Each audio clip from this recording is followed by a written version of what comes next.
Maharashtra today 24 news सत्य परिस्थितीचा सविस्तर आढावा। नवीन वर्षाच्या पहिल्याच दिवशी देवदर्शन करून परतणाऱ्या कुटुंबावर काळाने घाला घातला। सोलापूर धुळे महामार्गावर अंबड तालुक्यातील महाकाळा फाटा येथे नादुरुस्त उभी असलेल्या ट्रकला कारने मागून जोरदार धडक दिली।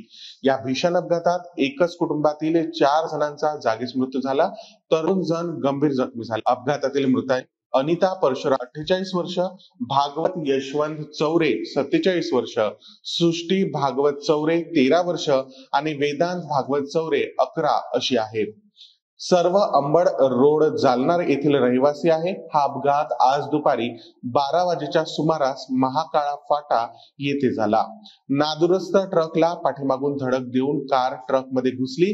घटनास्थळी नागरिकांनी मदतीसाठी धाव घेतली आणि गाडी तोडून जखमी व मृतदेह बाहेर काढले। जखमींना उपचारासाठी छत्रपती संभाजीनगर येथे दाखल करण्यात आले, तर मृतदेह शहागड येथील शासकीय रुग्णालयात शवविच्छेदनासाठी पाठवले गेले।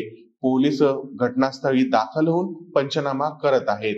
महाराष्ट्र टुडे मराठीसाठी ब्युरो रिपोर्ट विलास गायकवाड, जालना। आजच महाराष्ट्र टुडे 24 न्यूजला सबस्क्राइब करा आणि सत्य परिस्थितीचा सविस्तर आढावा पहा।